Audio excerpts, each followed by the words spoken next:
The bright lights of Studio 6B bathed the iconic Tonight Show set in a warm, inviting glow. Laughter spilled from the audience as Jimmy Fallon danced onto the stage with his trademark energy, clapping, pointing, and playing to the crowd like a seasoned rock star. It was just another evening at NBC, or so it seemed.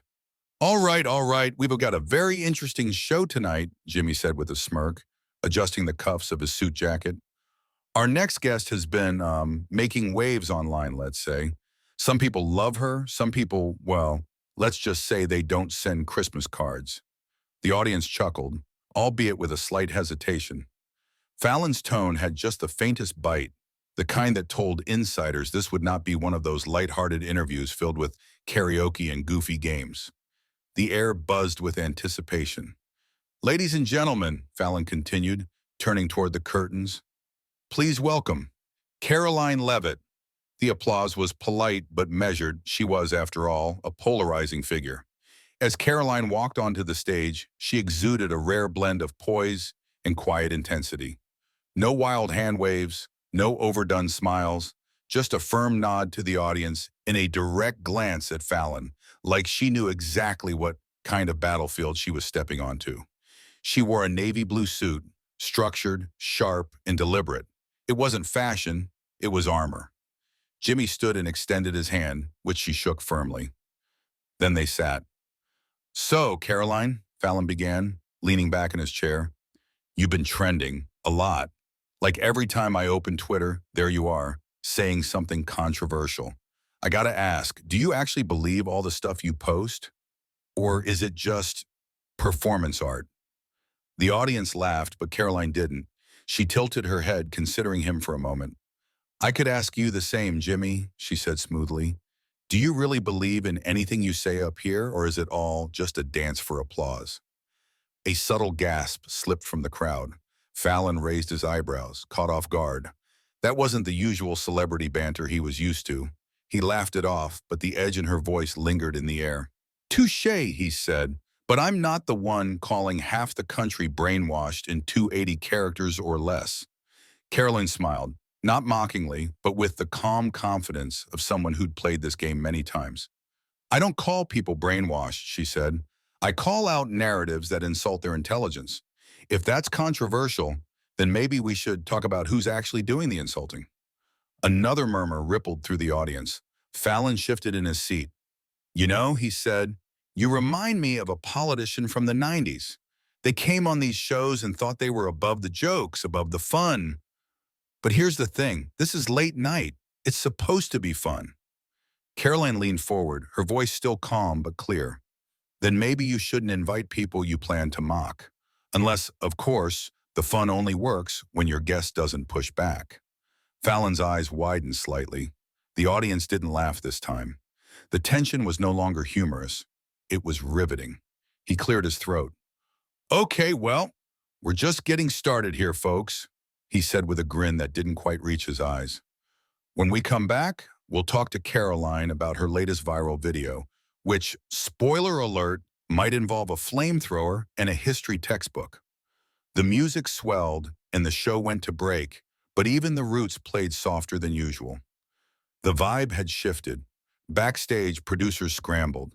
Is she seriously doing this on live television? One whispered. She's not cracking. She's composed. Dangerous, another muttered. But Caroline? She just crossed her legs and looked out into the audience, unmoved. She wasn't here for small talk. She came for war. The commercial break was over, but the tension never left. When the show returned, Fallon looked slightly more composed. The showman mask slipped back into place, his signature grin forced just enough to be noticeable. Caroline, in contrast, sat in precisely the same position she had before, her demeanor cool, her eyes focused. She hadn't moved an inch. All right, Jimmy said, clasping his hands together with exaggerated enthusiasm. So, Caroline, let's talk about that video that went viral last week. You know the one where you tossed a copy of the 1619 Project into a fire pit and said, and I quote, history is not propaganda. Care to explain what you meant there, or should we assume you just hate books? A laugh scattered across the audience, mostly nervous, some amused. Fallon tilted his head with faux curiosity, but Caroline didn't blink. I don't hate books, Jimmy, she said plainly. I love history. That's why I object to people rewriting it with political agendas and passing it off to our kids as objective truth. Fallon chuckled, but it was a sharp sound this time. Come on. You know what that looked like. You literally threw a book in a fire. That's, like, the international symbol for fascism. Carolyn leaned in slightly, her voice steady but cutting. In broadcasting political satire while censoring certain views is the international symbol for what? Freedom of expression? The audience made a collective, ooh, the kind that usually followed a savage rap battle, not a political exchange. Fallon's face froze for a split second, then softened into an awkward smile. All right, he said, rubbing his hands together. I see where this is going. We're doing the whole free speech martyr thing tonight. Cool, cool, cool. Caroline smiled again, but this time there was steel behind her gaze. No, Jimmy, we're doing the stop pretending to be neutral while openly mocking one side thing. And maybe, just maybe, your audience deserves better than pre-approved outrage and laugh tracks. Another gasp. Even the Roots, mid-beat, seemed to hesitate. Fallon's tone darkened. You know, I've had a lot of guests with strong opinions on this show, but at least they came here ready to laugh, not lecture. Carolyn's tone didn't change. If anything, it became gentler, which somehow made it sting more. And I've sat across from a lot of men in suits who thought my calmness was arrogance. Maybe you're just not used to a woman who doesn't giggle at your jokes and shrink under your sarcasm. Boom! The crowd erupted, not just in laughter, but in applause. Not everyone, but enough to change the atmosphere. This wasn't just uncomfortable anymore. It was electric. Jimmy blinked, caught somewhere between irritation and disbelief. Okay, he said, raising both hands mockingly. You win. You win the late-night cage match. Happy? Carolyn tilted her head. It's not about winning. It's about not letting someone else define the conversation before it starts.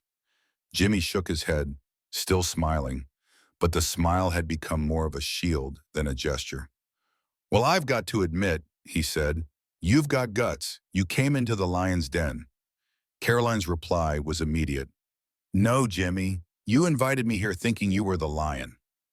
And that was it, the moment, the exact second when the audience, live and watching from home, realized something remarkable had happened.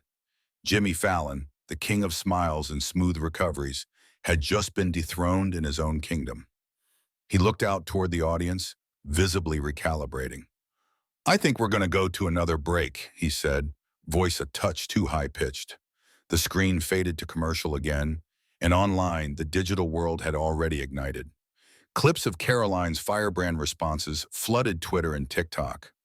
One user posted, I came for the jokes and stayed for the takedown. Hashtag Leave It V's Fallon. Another tweeted, Fallon just got owned by someone who wasn't afraid to push back. This wasn't an interview. It was a revolution. By the time the show returned, the power dynamics were irreversibly altered. Fallon smiled more, too much, but his jabs had lost their edge. Caroline had not only survived the segment, she had seized control of it. As the interview wrapped, Fallon asked, anything else you want to say to the viewers before we go? Caroline looked straight into the camera. I just want people to know it's okay to ask questions, even if it makes people uncomfortable. Truth isn't polite, and courage doesn't wear a laugh track. The room was silent for a beat. Then slowly, deliberately, the crowd began to clap. And for the first time in a long while, Jimmy Fallon didn't know how to follow up. The segment ended, the cameras cut, and the lights dimmed. But the silence on set was deafening. As Caroline Leavitt stepped off the stage, crew members gave her a wide berth, some nodding with subtle respect, others looking away entirely. No one expected what had just happened. The Tonight Show, for all its legacy and lighthearted sheen, had just been upended live on air. Jimmy Fallon stood by the desk, sipping from his Tonight Show mug as if it might anchor him back to reality. He smiled at the next guest, a Grammy-nominated pop star, but the sparkle in his eyes had dulled. He wasn't thinking about upcoming sketches or goofy games, He was still replaying every word Caroline had said. Backstage, the control room was chaos. "I told you we shouldn't let her go unscripted," one producer hissed. "She was supposed to plug her book and talk about that dumb viral clip, not dismantle the host," another snapped. "She didn't even raise her voice. That's what made it lethal," the assistant director muttered. "She didn't shout, she didn't gloat, she just owned the space." But outside of Studio 6B, the real storm was beginning. Within minutes, social media exploded. Hashtag Leave It V's Fallon became the #1 trend worldwide within 30 minutes of airing. Bumming of clips of Caroline's most cutting lines circulated, gaining millions of views in mere hours. One clip, the moment she said, "You invited me here thinking you were the lion," was turned into a slow-motion TikTok edit with epic music behind it. It hit 5 million views before dawn. Conservative commentators hailed her as a truth-teller. Progressive outlets, ironically, praised her poise, even if they didn't agree with her politics. One liberal columnist wrote in a stunned op-ed, "I don't support Caroline Leavitt's views, but I'll be honest, she walked into a comedy lion's den and walked out with the audience's respect. That's not politics. That's power."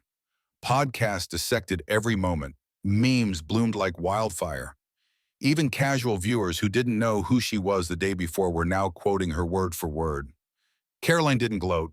She didn't post a victory selfie or start a flame war online. She released a short tweet the next morning. "Thanks for having me at Jimmy Fallon. Real conversations are always worth it, even when they're uncomfortable." Underneath were 45,000 likes within an hour and thousands of replies. Supportive, furious, confused, inspired.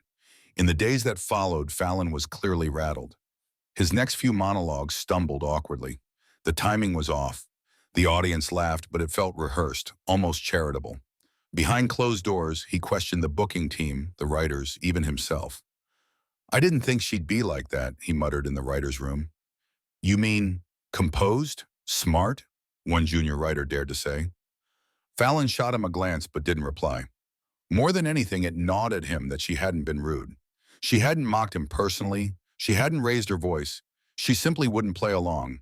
And for the first time in a long time, he wasn't the one setting the tone. A week later, Fallon addressed the interview briefly in a segment. "People are still talking about Caroline Leavitt's appearance," and he said, "Some of you loved it. Some of you, not so much. I guess that's what happens when you actually let someone speak their mind." It was a diplomatic line, and the audience clapped, but only lightly. He looked into the camera with a flicker of honesty. And maybe that's a good thing. In the weeks that followed, Caroline was booked on every major outlet that had once ignored her. Some tried to trip her up. Others tried to redeem her, but none could deny her momentum. She didn't change her tone, didn't soften her answers. She was respectful, but sharp, calm, but fearless. For millions of viewers, especially young women, she became a symbol, not just of political resistance, but of standing one's ground without theatrics. She wasn't playing to applause. She was playing for integrity. Think pieces flooded in. She didn't scream. She didn't cry. She didn't gloat. She just made her case, and that made her dangerous. In a culture that rewards outrage, Caroline Leavitt chose something else: clarity. One writer summarized it best. "It was the night when a woman walked into America's biggest comedy show and made silence louder than the punchline." 3 months later, during an awards show monologue, a comedian joked, "I want to thank my team, my writers, and Caroline Leavitt for teaching us all that you can be trending without even dancing." Laughter erupted. She was no longer just a political name. She was part of the culture. But Caroline? She remained quiet. She declined a Netflix offer for a special, refused 3 book deals, and turned down a TED Talk. In a rare interview, she was asked why. Her reply was simple: "The point of speaking truth isn't to get famous. It's to remind people they're allowed to do it too." And somewhere in the back row of a quiet theater, an old man in a Tonight Show hoodie nodded slowly. He knew. She hadn't come to be interviewed. She came to change the rules.